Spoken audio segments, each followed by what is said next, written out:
We're going to stop now. There's not that many.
Good morning. So I hope you just saw this little video that we had prepared for you. You may have heard about this a ChatGPT artificial intelligence, and this was to show you how crazy how fast things are going at the moment, and yes, how it's sometimes difficult to keep up. You just simply press a button in a program, and they just write you a big text on the urbact. So interesting at the same time, but also quite challenging. So this is exactly why we are here this morning. So welcome to our webinar on digital transition for cities. I'm Clémentine Gravier. I'm Capacity Building Officer at Urbact. And I'm here with my colleague, Steph, that you may have seen, and she's going to help me manage this webinar. So today, actually, we wanted to gather you today because we are launching new set of resources, basically an online course on digital transition for city that we prepared over the last months. And so we wanted to take this opportunity to discuss a bit with you on the topic of digital transition. As well as some of you may know, we have an open call for action planning networks at the moment. And so this is also an important topic for if you apply for this call. And we wanted to present you how Urbact can help you in this regard. So maybe before we really deep dive into the topic, we are going to just see who is in the Zoom with us this morning. So I'm going to ask my colleague Steph to just open the WOOC lab, and I'm going to ask you to go either using your smartphone, let's be digital, smartphone, or opening a tab in your on your computer to go to the WOOC lab using the code Urbact Digital. And going there, you'll have access to some of the questions that are going to be launched by my colleague Steph. So myself as well, I'm going there. So the first question, we are asking you what's your city and country. I'm going to do as well.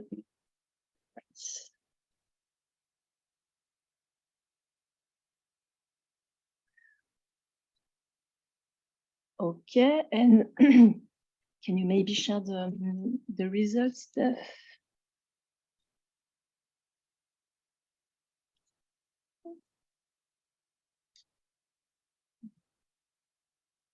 You cannot see it. Okay, so I see that we have people from Sweden, from Portugal, from Boulogne-sur-Mer, from basically everywhere. Nigeria in Hungary, that I'm really having difficulties to pronounce. Paris, France. Arcos de Valdevez in Portugal, Lyon, France, Mollet de Vallès, Spain.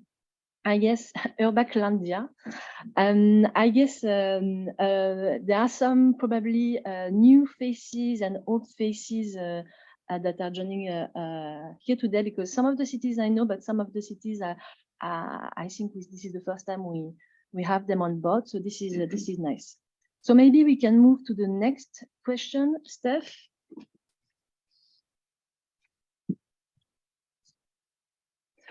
So the question is basically, are you planning to apply to the current call for URBACT action planning networks? So it is just to see, if you've joined us because you're interested in knowing more in the framework of your application, or if you're more generally interested in digital transition for your city.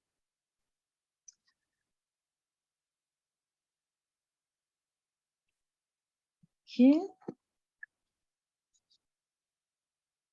So can we maybe see the results, Steph?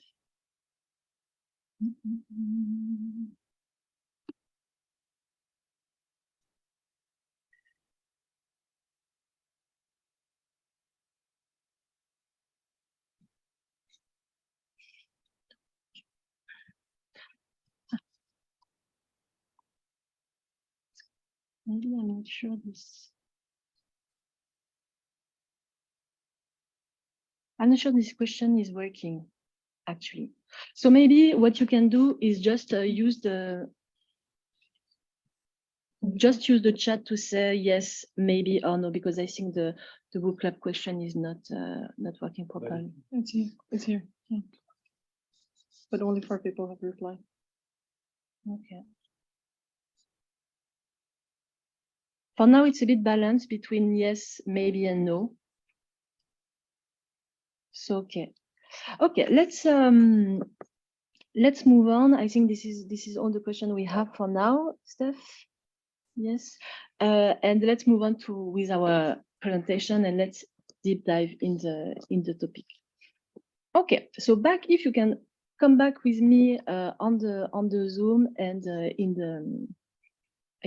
the presentation. So before we start, I just wanted to give you a little bit of context on digital transition. So as you may already know, particularly if you are applying for the Action Planning Networks call, URBACT4 is now promoting or putting forward 3 cross-cutting priorities, what we call 3 cross-cutting priorities: gender, green, and digital transition. So they are basically for the whole period of URBACT4, 2021-2027, there are 3 key challenges for cities that we are going to promote, to put forward, and to bring support to cities in this regard, because we think they are really like trending topic, key challenging at the moment for cities, and that they definitely need to be tackled, even if we sometimes don't want. And so we really want to make sure that all cities, despite if you are working on culture, on waste management, I mean, any topic you may work on, we think you need to tackle these 3 cross-cutting priorities. And here we will focus on digital transition. So obviously, digital transition is a key priority at the moment. in the world as well, but all over Europe for cities. It's been mentioned in the new Leipzig Charter as a key aspect of developing just green and productive cities. And it was definitely accelerated with the COVID-19 pandemic. So this is really a movement, current movement that we need to, a trend that we need to get on board of, and that you need to work with. And in this regard, like I said before, it's a cross-cutting priorities for URBACT. And the program decided to really improve the awareness of this consideration and to support cities to get more method and tools in this regard. And sometimes it's a bit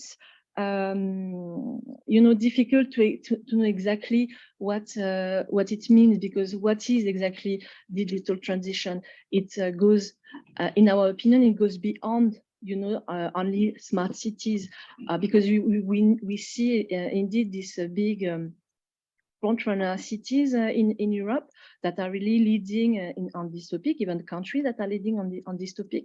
But at URBACT, what is also really important is that because we are program working on territorial cooperation and cohesion, that no city is or no territory is left behind. So we think that smaller cities, medium-sized cities also have a role to play with digital transition. They should also be on board digital transition, and therefore we are also looking forward to support the cities in this regard.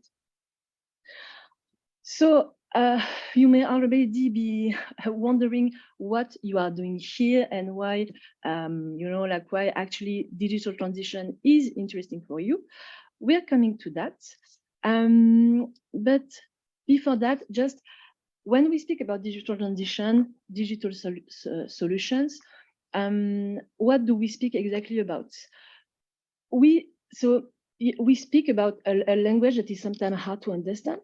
Even myself, before working on this capacity building program, there were topics that I really had no idea about. So like artificial intelligence, which saw a bit the video on ChatGPT earlier. Open data, how can it be useful for cities, Internet of Things, sensor technology, cloud computing, blockchain, which is really hard to understand in my opinion. So all these, they are like digital solutions, technology that sometimes is difficult for a city to understand, to get to grasp with, and to see really the benefit of it for a city. So digital transition definitely brings a lot of opportunity, and concerns all types of urban areas, but it's also very challenging because it goes really fast, and there is a need to approach it in an integrated way, in a holistic way, to break silos. Because for instance, if you don't understand how the IT department in your city, if you don't understand their language, how are you going to work with them in order to develop some solutions for your own work? And so then just to arrive to our topic of capacity building, we know that digital transition can be challenging for cities, and in order to make sure we provide the right support and to know exactly what the challenges were for cities, we launched in 2021 a survey that you may have taken part to.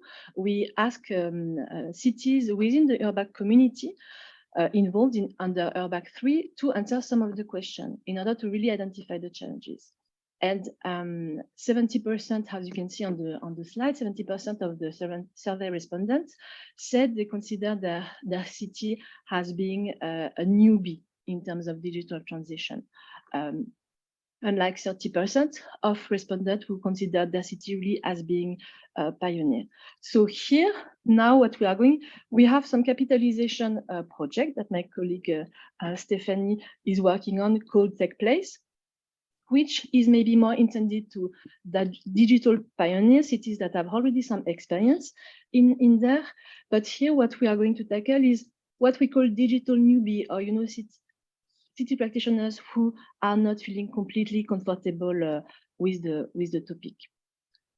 In terms of challenges as well, these were the main challenges that were highlighted by cities in our survey.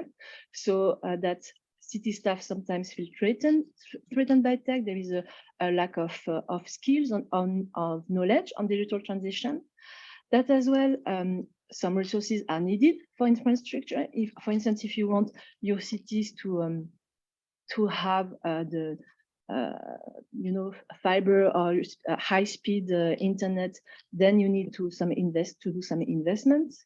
Also, there is a question of mindset that in some cities people are also reluctant. There is a question of privacy of data and some legal topic that need to be tackled before really being able to work on digital transition.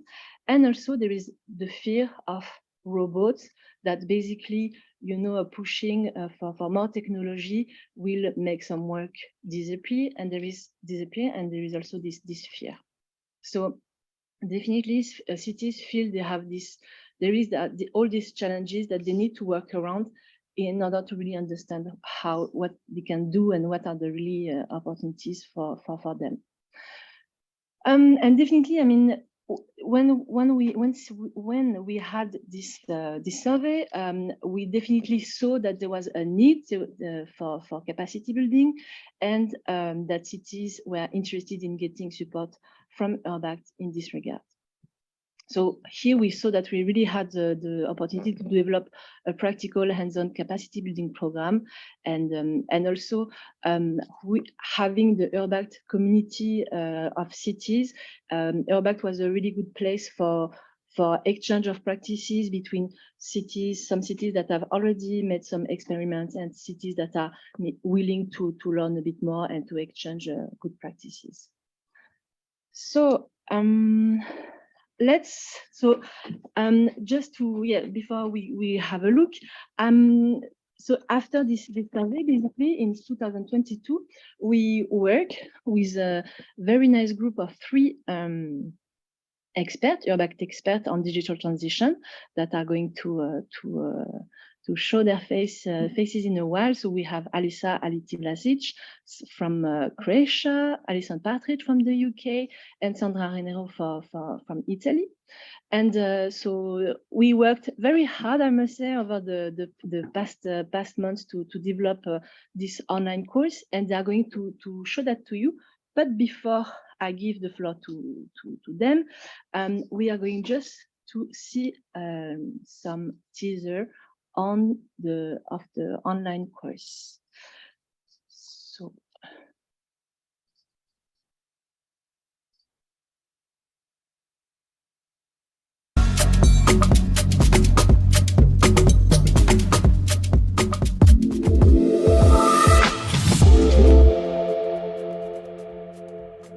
my name is Alison, and this is Sandra.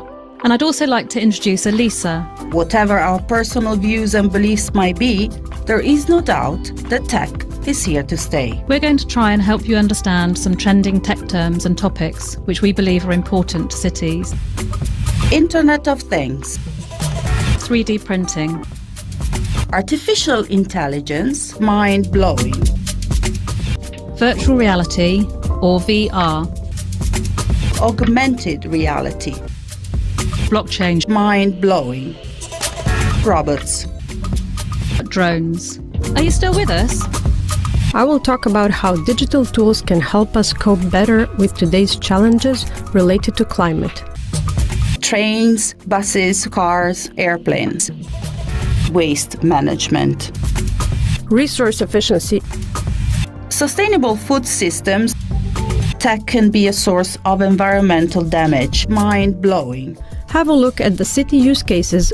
Are you still with us? Just think about your typical day. From the moment that your digital alarm wakes you up, technology is with you almost every minute of your lives.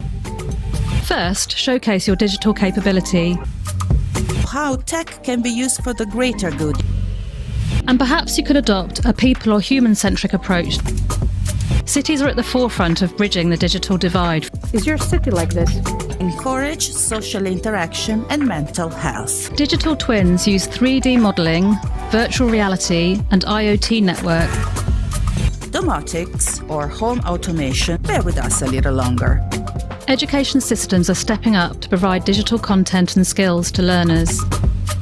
Let's deal with the elephant in the room, the lack of equality and diversity in tech.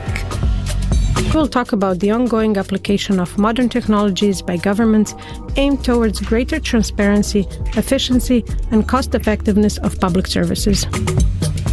Web3 is decentralized. It provides equal access to everyone, has native payment systems. Personal information. Data has to be protected from cybersecurity threats. People, processes, technology. The economy is in a constant state of change. It's clear that digitalisation is creating new opportunities and, of course, threats in local city economies. Here are the main building blocks. First, the internet, electronic devices and communication, and data. Mind-blowing. Using data and technology to generate new opportunities, new business models and startups, as well as new job roles. And this is where cities come in. We'll start by thinking about startup support programs, then touch on access to finance, the provision of spaces and places, and then briefly mention the importance of talent. It provides opportunities for entrepreneurship, innovation, and economic growth. It's important that cities find ways of developing digital talent by doubling down on their investment in skills. Is your city like this? Oof! That was a lot of information. Alisa. Sandra. Alison. But that's it for today. Thanks for watching. Oof!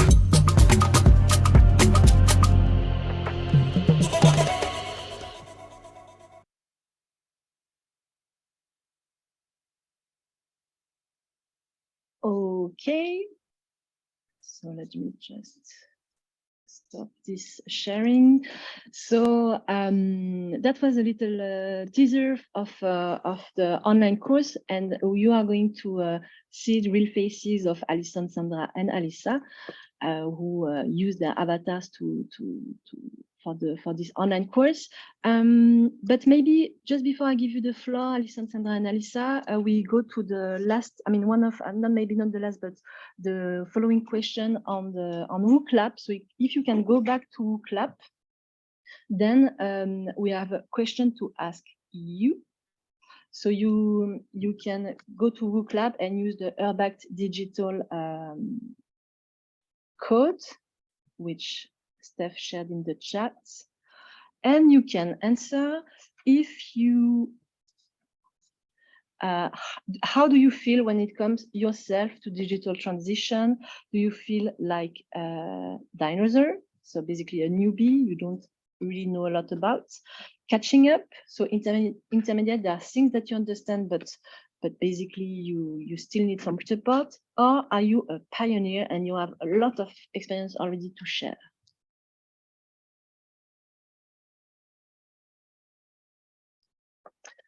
Okay, great. So not a lot of dinosaurs that's in the room, so that's good. And actually, most of you feel they are catching up and have some knowledge, but need more support. And actually, 24 of you are feeling they are riding the wave and quite advanced.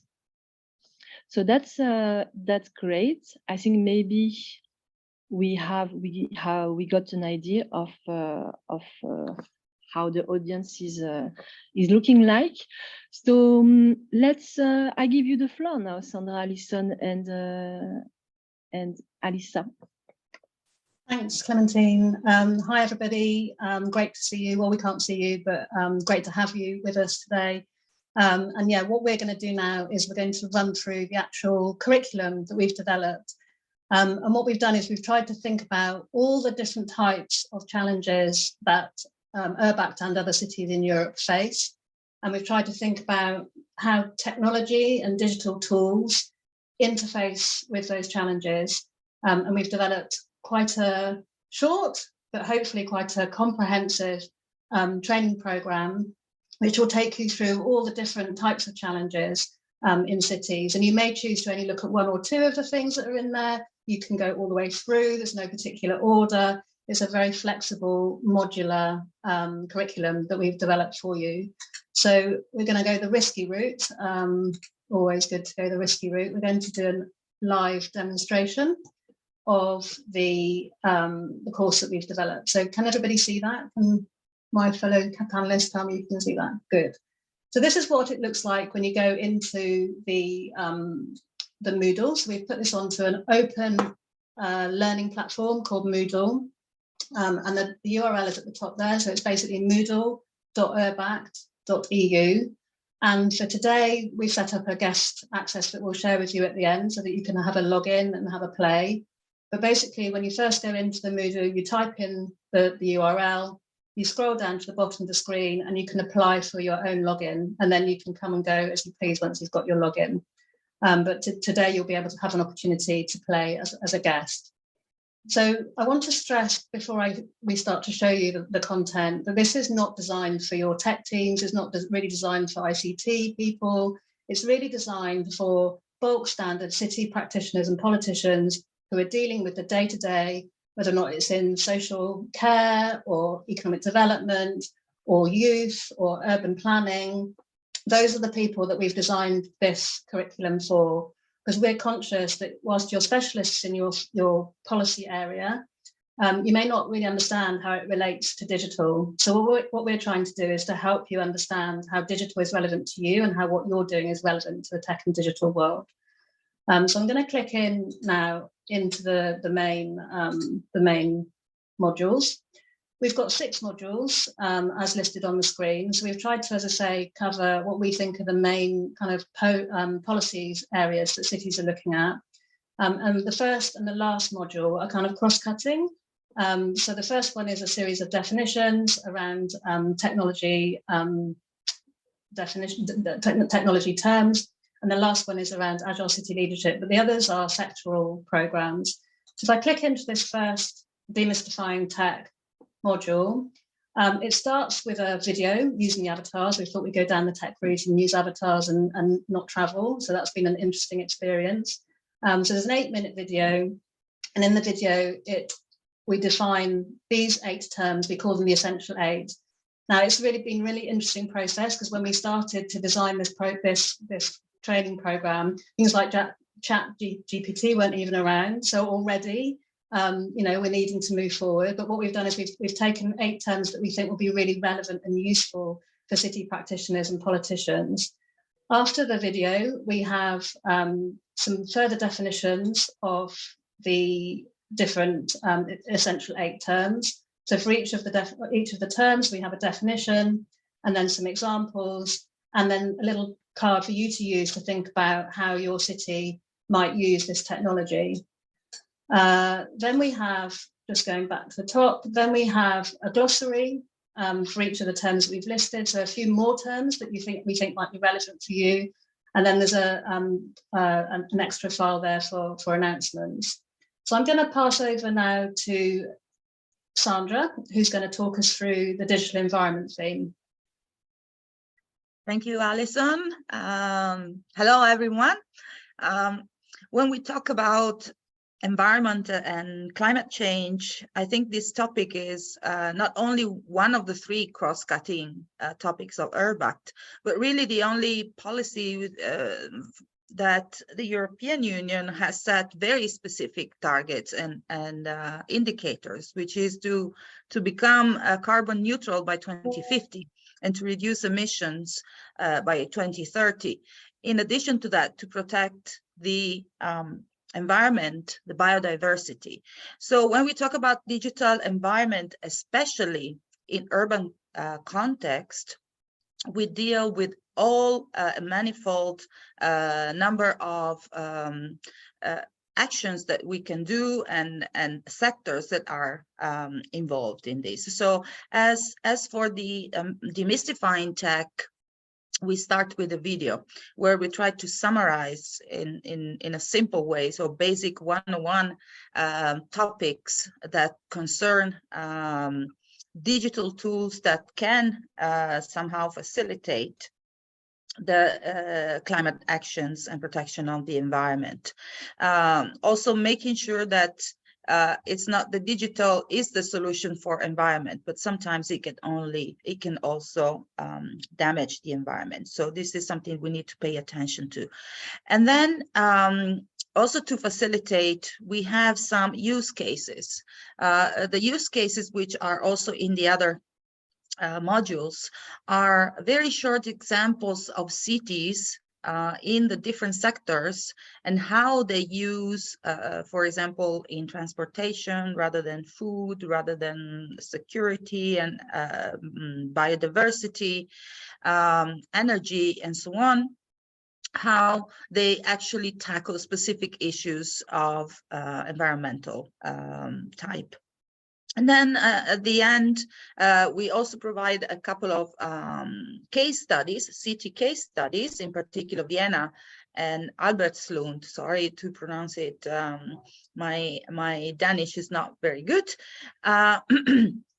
Where we go a little bit more in depth into the solutions that these cities have used in terms of strategy, in terms of actual solutions.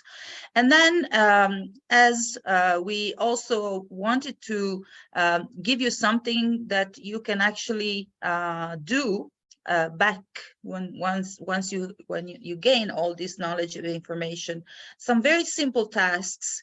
In this case is, for example, just a very simple measurement of your own office, rather than department, rather than your organization, on how you are doing, if you are walking the talk. So if you are a good example of environmental sustainability and climate action.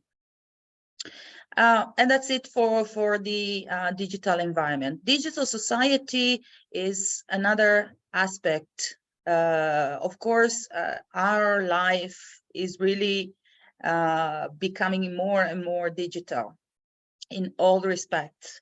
And so together with digital governments, but with the different angles, we also try to look at how cities can be facilitators and enablers of a digital society, especially, let's say, providing access and moving towards closer to citizens in the use of digital solutions for many things.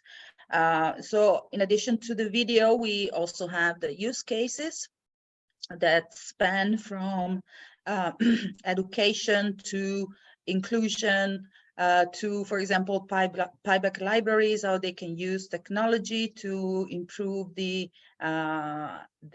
kind of experience of the library, to assisted remote living, and many other things.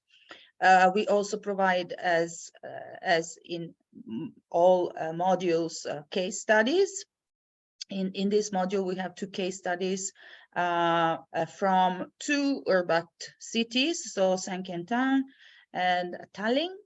And then again, at the end, a simple checkup for actions that you can do in your city to make sure that your city facilitates and enables inclusive access to digital society. And then I'll let Alisa describe the digital governance ones. Thank you, Sandra. The digital governance is the next module that we have in our platform. I think that this past couple of years has really shown how important it is for the cities, the digital transition and transformation of the cities, and especially in particular for small and medium-sized cities. Especially during COVID times, a lot of topics emerged. And this is why we decided to put a focus on this module as well. And within this module, we try to cover many topics. And as Alison mentioned at the beginning, when we started doing this, there were no technologies that we see today. So the technology is moving so fast, and we wanted to include within this module also topics like blockchain, like artificial intelligence, which sometimes might seem to cities that it's not for them, that this is only for the ITs, for private companies. But we have included a lot of examples and case studies where you actually can see that small, medium-sized cities and large cities all over Europe are actually using these technologies to for different purposes. And I think it's very we try to include within this module different cities from Netherlands, including Barcelona, including Helsinki, and so on. But also smaller cities where you can actually see examples of tech that was used for privacy, for data privacy, which is really a big issue for cities currently, but also how the blockchain technology is used for vouchers for citizens in the cities, and how the transparency, cybersecurity are viewed at, looked at. We have examples from Hague as well, and the big data, what it means for the cities, how they can protect themselves, data ethics, and so on. So different type of topics that might seem a little bit unusual to discuss among the cities, but actually when you go deep down within the module, you see that this type of tech is here already in the cities, and you have a lot of examples on platforms, different open data platforms that cities can actually use from today, from tomorrow. Alison? Thanks, Elisa. So I'm just going to run through quickly the last two modules, which are digital economy and agile city leadership.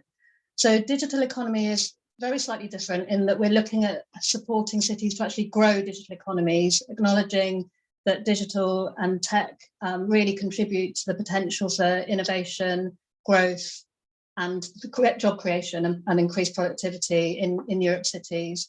So this module again includes a video where we define the digital economy and the sort of bits and pieces that make up the digital economy. We hope that it will enable you to understand what cities might do to grow your own digital economy. And we're focusing really on typical access to finance, access to talent, access to workspace, access to financial capital. And we've included a number of different case studies, one from Barnsley in the UK, which was the lead partner of both Tech Town and Tech Revolution, both waves of Tech Revolution, and really demonstrates how quite a small town can actually make quite big waves when it comes to growing their own digital economy. And then one from Bielsko-Biała in Poland, which is more around Industry 4.0, and a very interesting example of how to integrate young people and old people in the digital economy, which is often a challenge for small and medium-sized cities. Again, we have video interviews with both of the case study cities.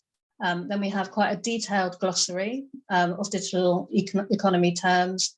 And finally, we've got quite a long, but hopefully accessible guide to funding. So this looks at angel investment, VC investment, crowdfunding, grants and loans, that sort of thing, all the types of funding that tech and digital businesses might want to access in your cities. And we consider the role of cities there in helping businesses to access that funding. Then the last module was a bit of a freebie because this is something, it's a bit different to the others because it's not avatar based. We basically, for those of you who are at the Urbact City Festival in Pantin last June, we did a bit of work there on agile city leadership and the importance of cities being more agile.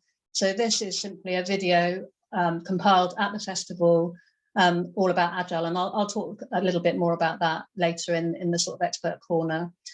So that's the Moodle, that's the training that's available for you. We really hope that you'll use it. We'll be keeping a close eye on the data from the Moodle to see who's using it, and not that we're spying on you or anything, but it'll just be really interesting to see what's being watched and how you're using it. And it'd be really great if you could feed back with us what's been useful and how you would do things differently, because this has been a pilot. And as I say, we really hope it will help you both with your action planning network proposals, but also with the delivery of your action planning networks, the action planning networks that are successful.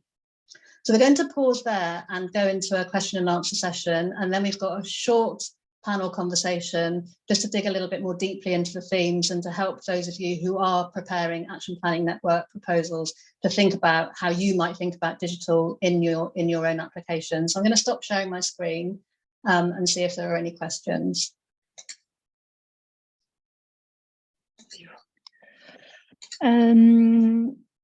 Hi again, Alison. So thanks a lot. So I hope everyone that we triggered your interest and that you'll dive into this this online course. And I mean, it was a short presentation, but that you really take the time to see the different material.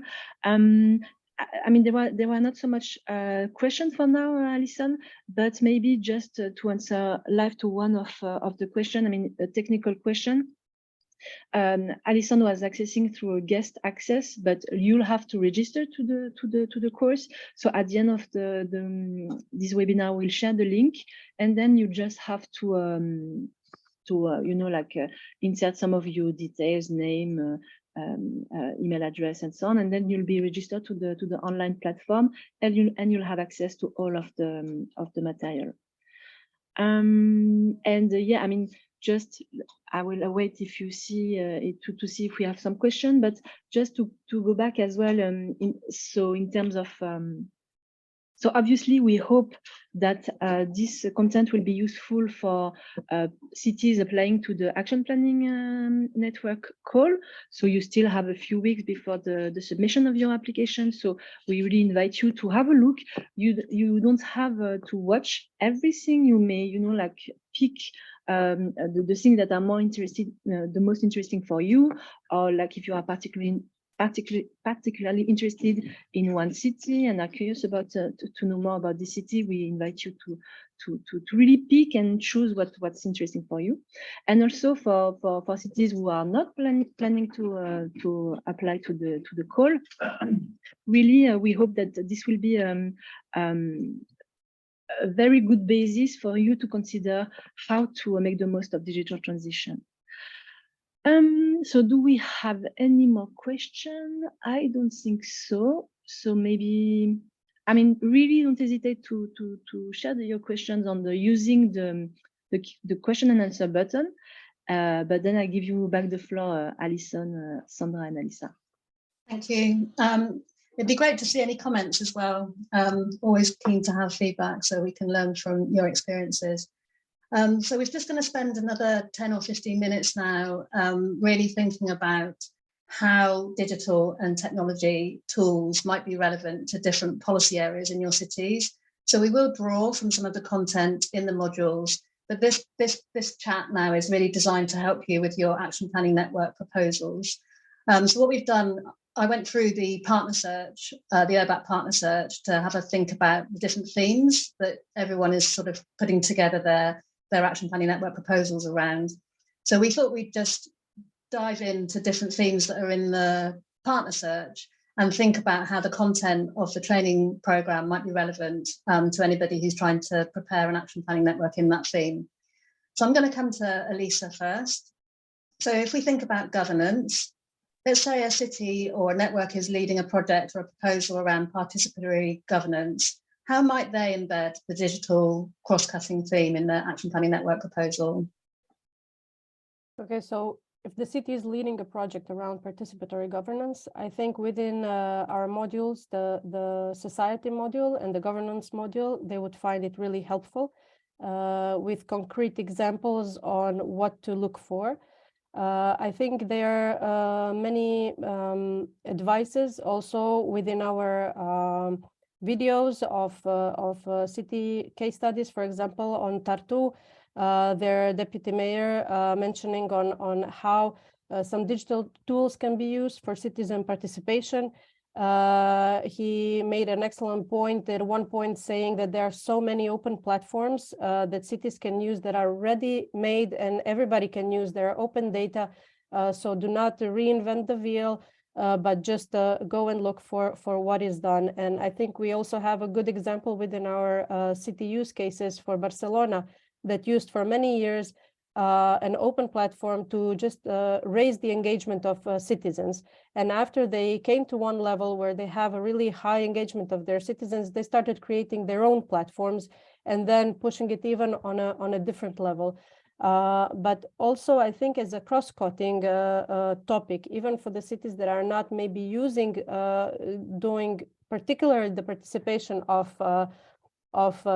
citizens, I think whatever topic they are having, they are definitely, most definitely working on their data analysis, on data, using data to make decisions. And I think we have some really good examples, for example, Amsterdam, on data ethics, on how to think through on cybersecurity and so on. So I think within the governance module, there are so many small bits and pieces that all the APNs, future APNs, can actually use as a good example, as a good case example for just to inspire themselves, let's put it like that, for their activities. But maybe moving along, if I can ask a different question on a different topic, coming back to the digital society and to Sandra, if we had, let's say, a gender equality or health or social inclusion, culture, lifelong learning, so any of these societal, let's say, topics within the APNs, what type of tech and what type of digital cross-cutting theme can a network actually consider and see within our society module? Thank you, Alisa. Well, yes, as digital society is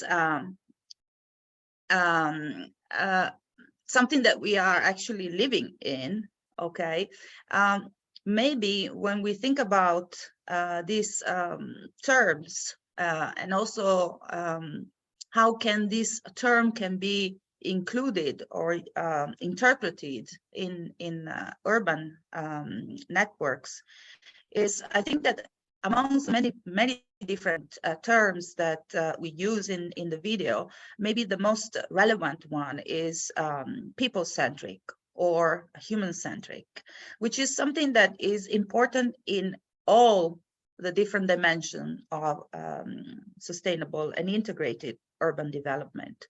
Of course, when we think about digital society and we think about all the different tools that make our life digital as citizens, there's no question that there is the private and the commercial effort of multinationals to for consumers of digital tools.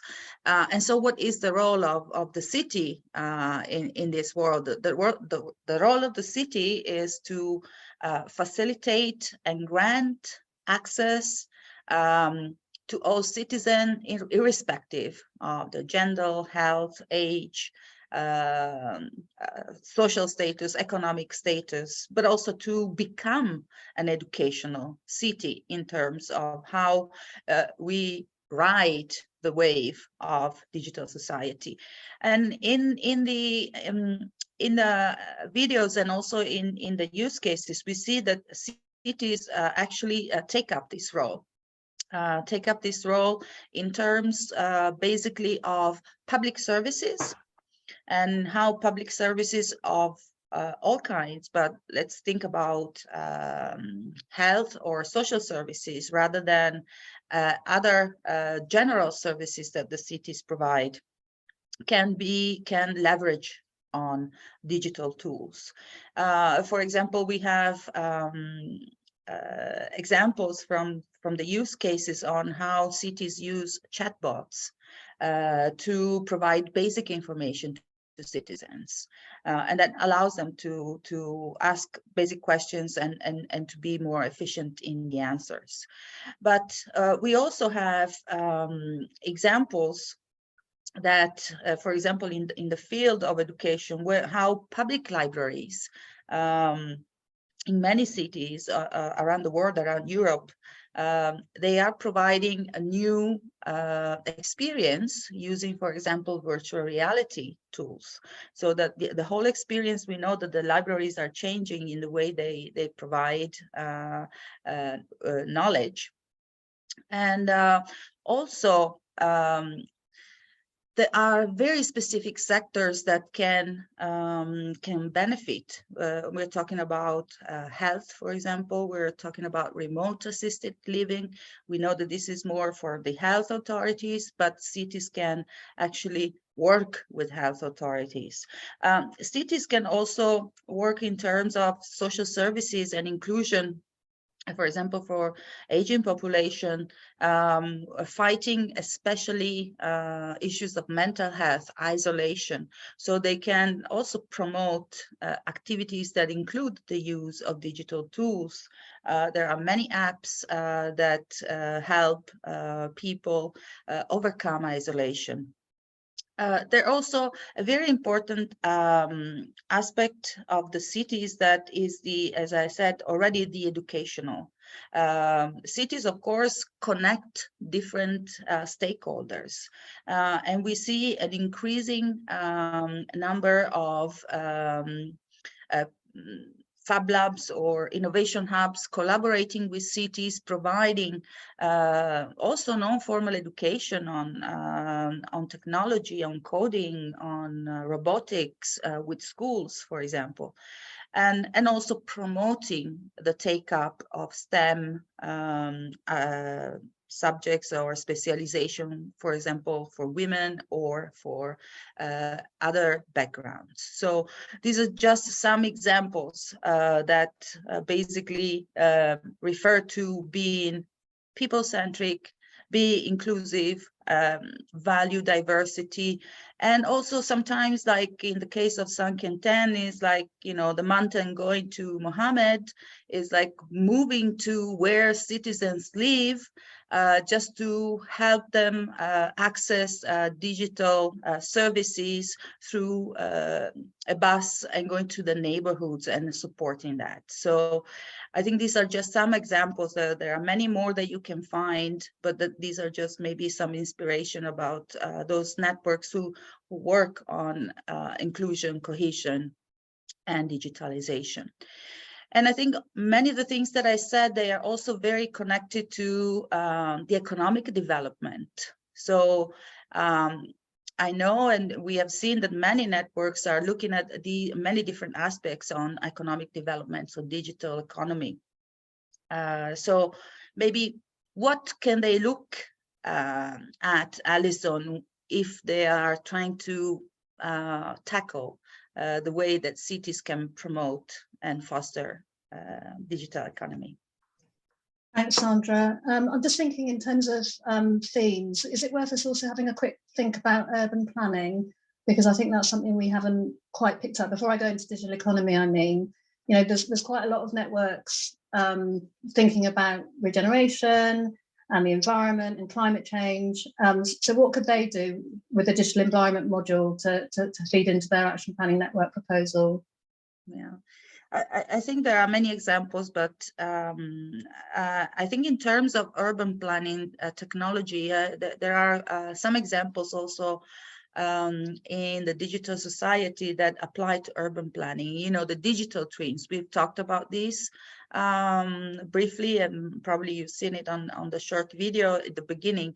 Digital twins are increasingly being used by cities. There are examples, for example, from Spain.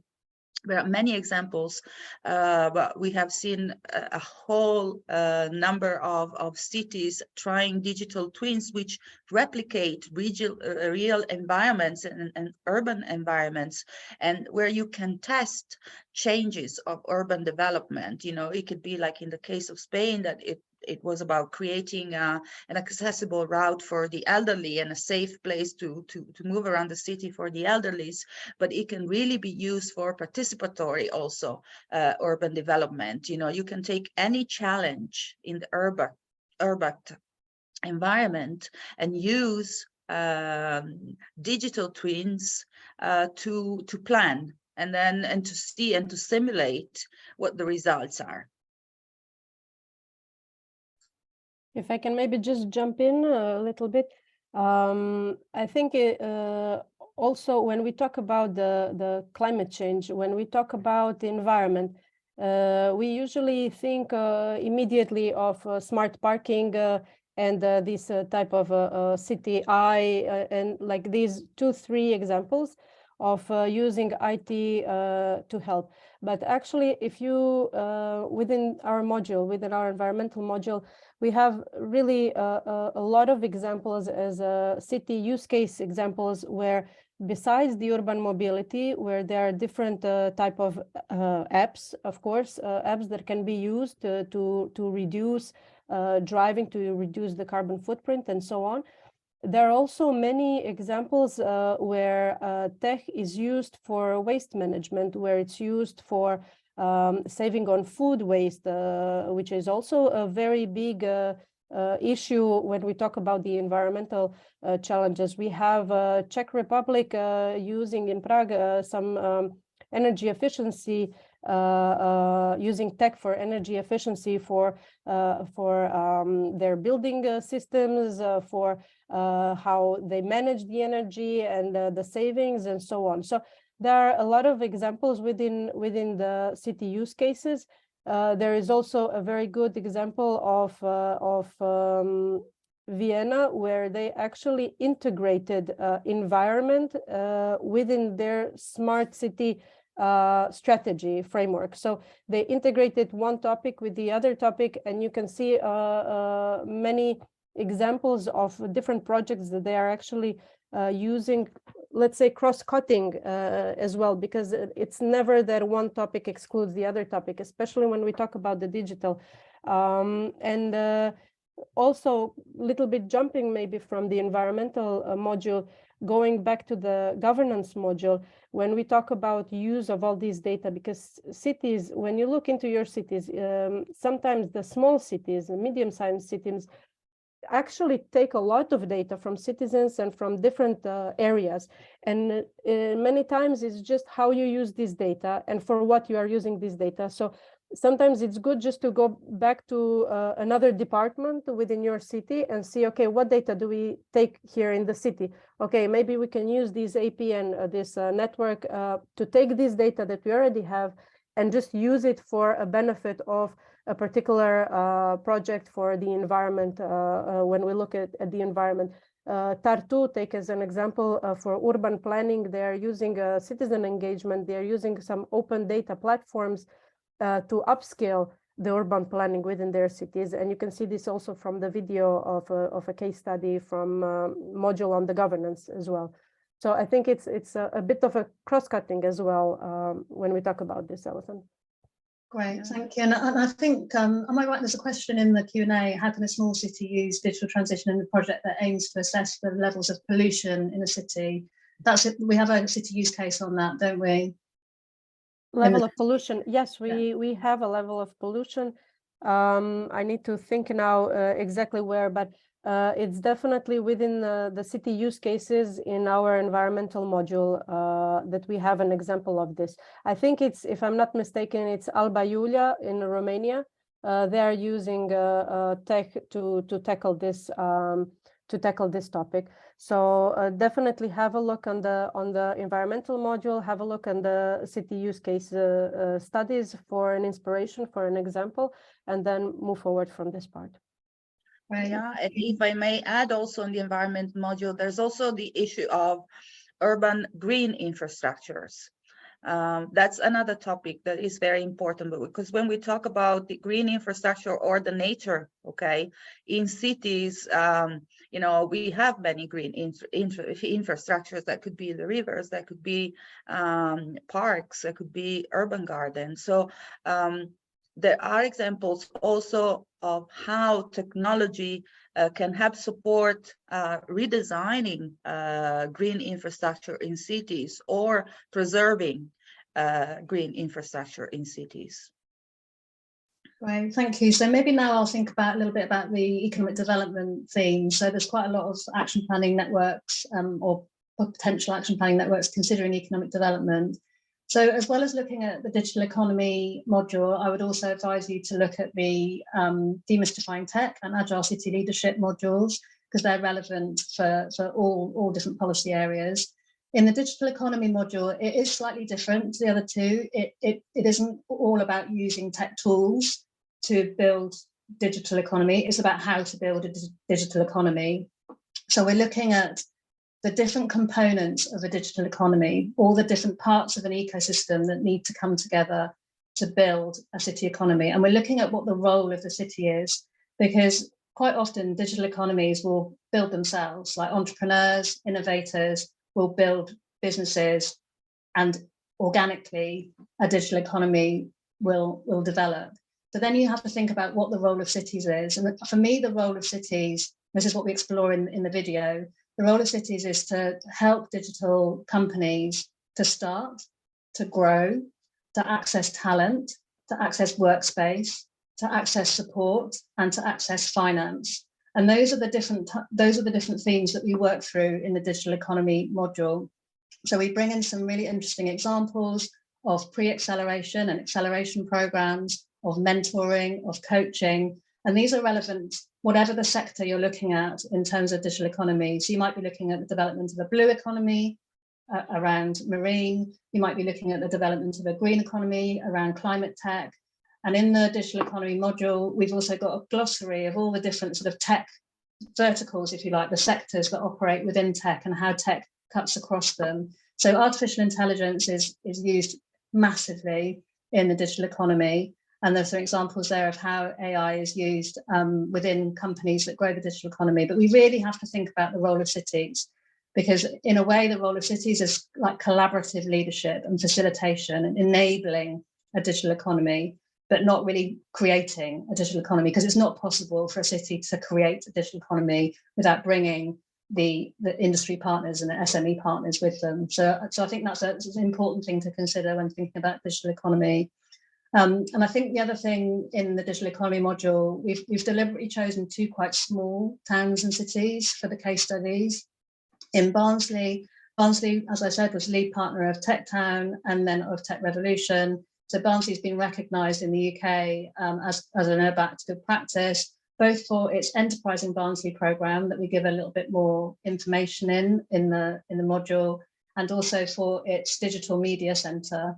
And from the Digital Media Centre, with the support from URBACT through the Action Planning Network, Tech Town is a really good example of how an URBACT local group co-created what's now called the Theme Campus, which is a digital campus in Barnsley, and is really making a lot of progress in terms of growing jobs for local people. So finally, on digital economy, I also wanted to remind people that none of these things are neat and tidy in compartments. So when you're thinking about digital economy, you need to also think about digital governance, digital society, digital environment. You know, they're all intersecting. So for example, in digital economy, you want to make sure that you're not leaving your citizens behind. You want to make sure that women, people of colour, people with disabilities, migrants, refugees, all have equal access to your digital economy. So it's not just as simple as thinking, okay, I need to offer workspace, I need to make sure my training providers are preparing the workforce, I need to offer business support programs. You also need to think outside the box, and this is where URBACT is great in terms of its integrated and sort of horizontal and vertical approach to urban sustainable development. So really thinking about how all these themes need to come together to generate a meaningful and inclusive digital economy in your city. So if you're preparing an action planning network proposal, I would really strongly advise you to look at the digital module. Obviously, I would do that. It'll also help you to think about how you're adding value to what already exists in Europe, how you're adding value to what's already been done through URBACT, because that's going to be an important part of your proposal development, I'm sure. So finally, I wanted to just pick up quickly the Agile City Leadership theme. So as I say, this is a recording of a session that we did at the City Festival in URBACT last June. It considers how city leadership and city management actually maybe needs to change a little bit. We're all quite guilty of what we call waterfall management. So sort of moving from A to Z via B, C, D, E. So it's like a sequential way of doing business. So you develop something, you then grow it, you then deploy it, but you never really test it along the way. So what the Agile City Leadership module is encouraging cities to do is to think differently about leadership, to think about some of the agile tools, agile methods that are available to industry, but actually are equally relevant to cities. So it's really about iterating. So it's about thinking about how when you're developing a new service or product for your citizens or businesses, you don't have to make it all shiny and perfect before you launch it.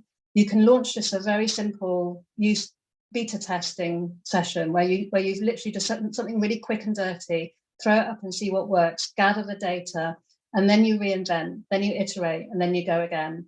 So there's a lot more information in the Agile City Leadership module. I think that cities need to change the way that they do business in order to keep up with digital transition.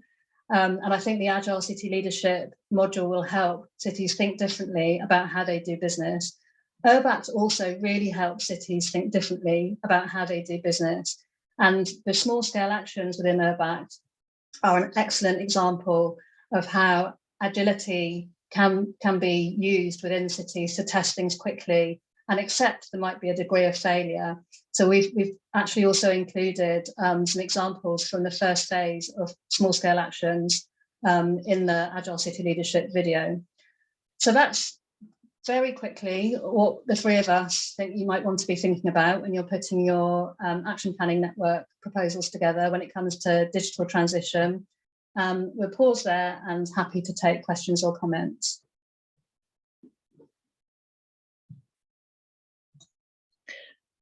Thanks a lot, Alison.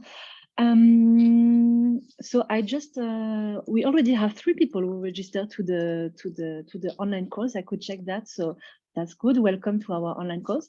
So I really I mean, I think we are running a bit out of time, so let's see if more questions are coming, but you answered most of them. If you feel that your answer have not been, if your question have not been answered, feel free really to share it on via the question and answer button.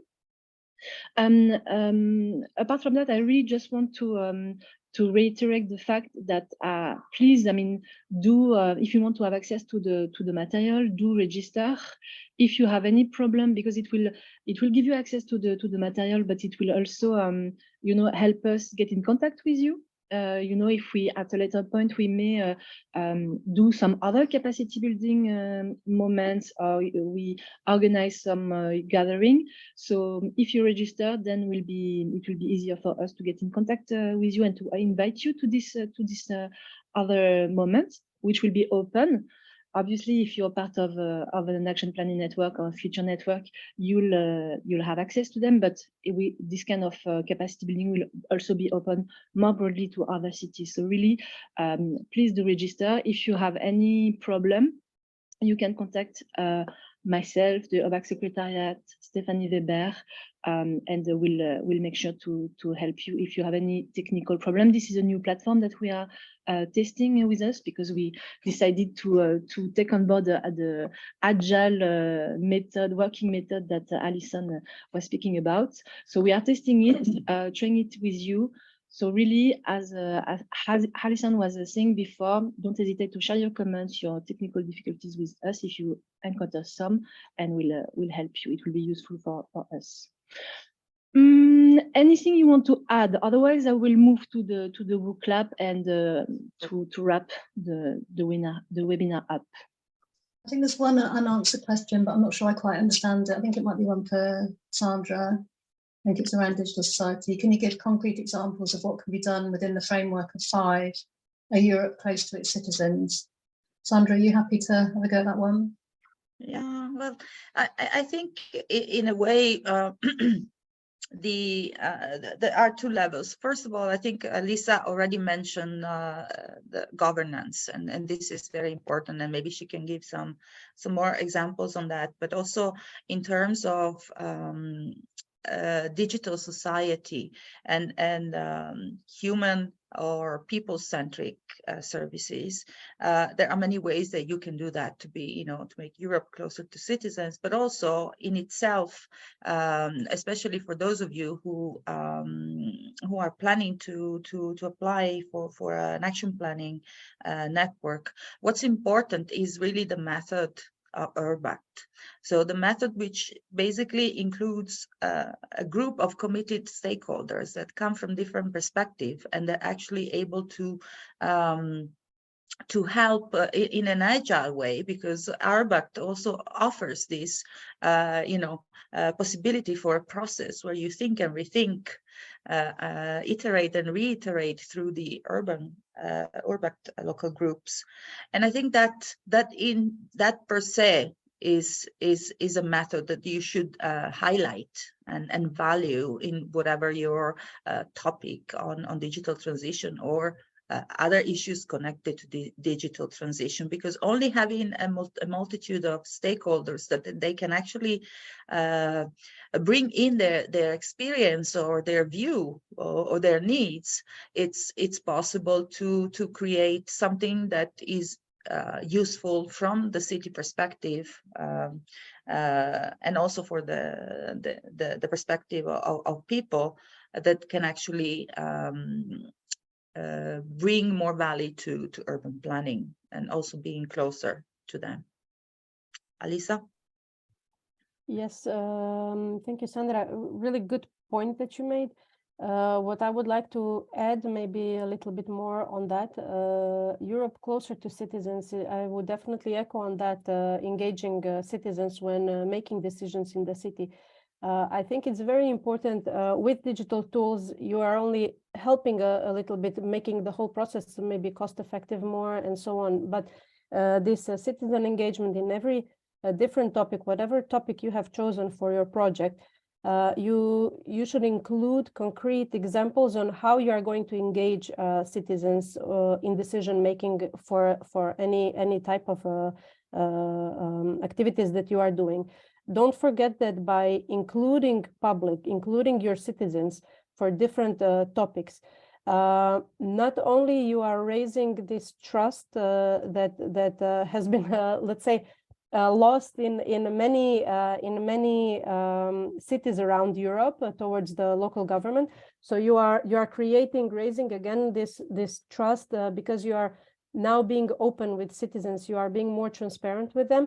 But don't forget that big point is that you are increasing the efficiency and the cost effectiveness, because whatever decision you are planning to make within a city for any type of different activities, engaging stakeholders, but also engaging not only picked up stakeholders, but also engaging a larger pool of citizens, you make a better decisions. So if you are investing in a road repairment or mobility, just asking your citizens, okay, where is the main blockage? What is your main problem, pain point?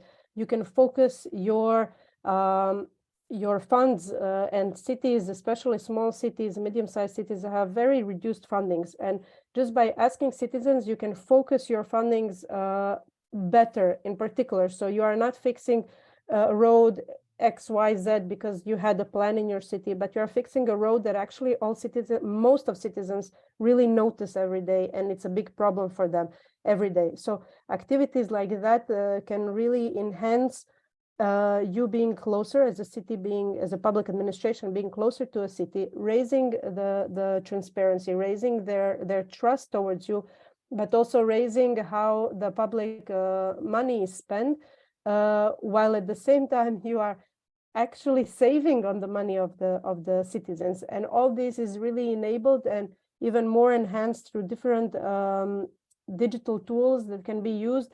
And a lot of them are really open data. And I cannot stress this enough, that sometimes cities think, okay, this is not for us because we don't have enough funding.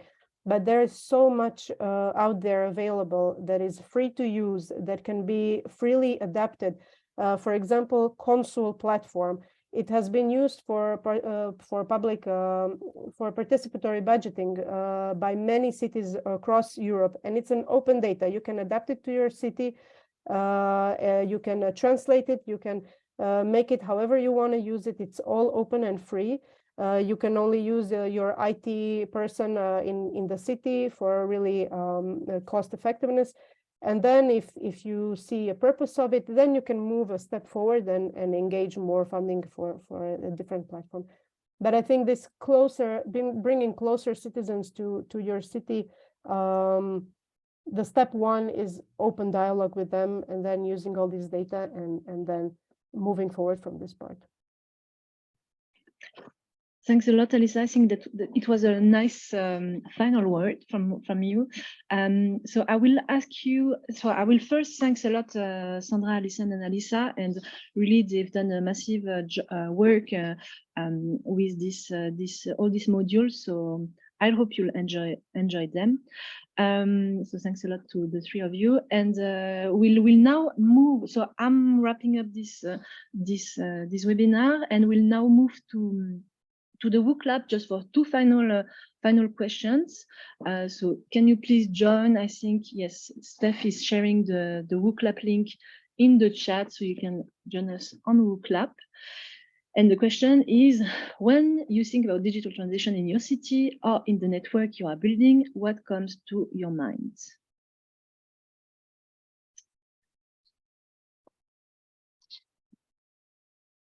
So we already have a few answers: e-government, complexity, opportunities, that's good. Public video surveillance, excitement, transparency, that's a good one. Work, services, inclusion. Okay. So inclusion is actually a central word. It is a must. Cyber threats. Okay. So it's okay. Nice to see all this. I think it covers quite well what we discussed for the past hour together. So you can keep the word coming, and we'll move to the final question now. We'll share all this material afterwards with you. It will be on the website. And the final question is for us, rather, following today's webinar, have you improved your knowledge on digital transition, yes or no?